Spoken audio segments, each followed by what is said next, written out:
declaration shall we all sing, Rejoice Ye Pure in Heart, hymn number 9.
Kamahal na Diyos na nakas kalangitan.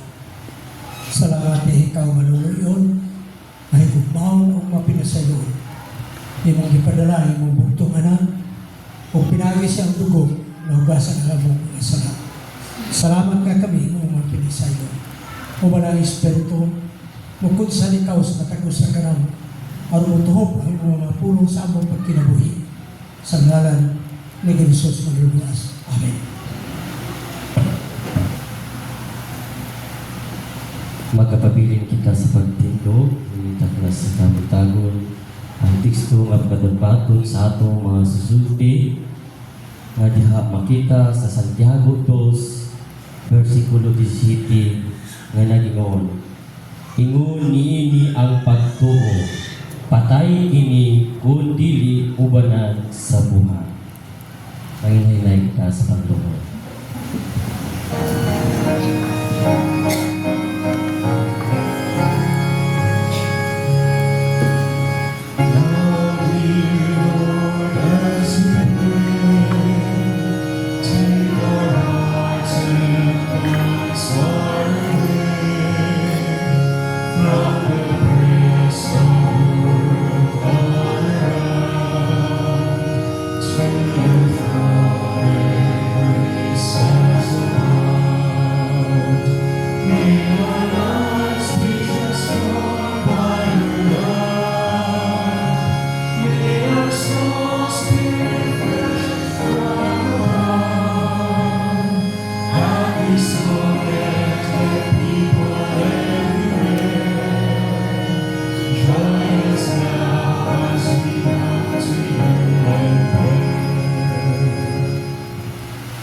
Sa limbaho ng mga Diyos, ang mga amahan nga naa ikaw pangalan, mao'y nagbuhat sa langit sa yuta, sa tanang magbutang, labas na Diyos, ikaw ang tag-iya sa among kinabuhi.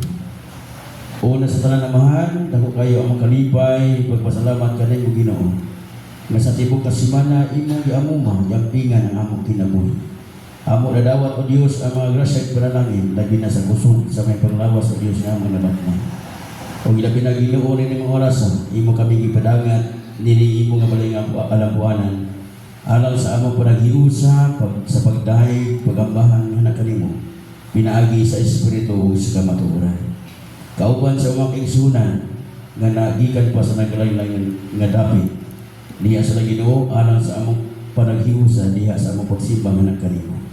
Kauban sa imong alagad, Pastor Sirano, imong ipadala nini nga dapit Ginoo, nini nga adlaw, pinauto Dios nga kami nga maminaw sa imong nga mensahe, pinagi kaniya. Makahimo kini namo Ginoo sa pagdasig nining mga nagakainapos nga mga adlaw. Liguan na kami o Dios, pinaagi kani nga mga pulong nga iya nga malitot gikan kani mo Ginoo, nga magapatandog sa amo tigbalati, sa among huna o kasing-kasing, nga dili kini mawala sa amo panangluman sa matag panahon nga kami magalagaw nini nga kalibutan nga nagapaabot sa imong pagbalik. Inaot o Diyos nga balang Espiritu magalihog ngadto kaniya, uban ka namo Ginoo nga maminaw kung sari usab og Ginoo sa balang Espiritu, aron sayon namo nga masabtan ang imong mensahe, nga kini maghatag namo kadasig kalingon sa pag-alagad, labaw sa tanaw Dios malakadahutay kami hangtod sa imong pagbalik, gikan sa mga kabataan hangtod kanamo nga mga hangtod. Nga kini among panaghiusa sa Ginoo, dili lang nini dapita sa indahan, kundi mosubli kini sa langit nun nga pulihan. Mga igsoon mo Ginoo nga wala namo makikauban karon, tingali naluya sa pag-alagad, naluya sa pagtuo. Inato Dios ikaw magaduaw ngadto kanila, ipabalik ngadto kanila Dios ang ilang unang gugma nga kanimo. Aron nga sunod adlaw ipapahulay sa sama niini higayon, amo sila gikauban diha sa pag-alagad simbang nga kanimo. Mga igsoon mo Ginoo nga wala namo ikauban karon tungod kay nay mga balatian pinaagi sa piskal. Wala may masayon na abas ka sa ospital, na sa panimalay, apan duol kami kanimo Ginoo, antay ka magaduaw ngadto kanila, magaayo sa ilang mga balatian. Aron nga sunod nga Sabado ani ang amos lang ikita alang sa ang paranghiusa diha sa pagsimba nga nagalima. Daghan pa mabutang Ginoo nga wala moabot sa panahon na apan ikaw nasayd ining tanan, unsa ang among gikinahanglan, busa kining tanan among isali, ito ginamang tanan among kining madawa. Binaagi sa ngalan ug gahom ni Ginoong Hesus, nga among Dios ug among manluluwas. Amen.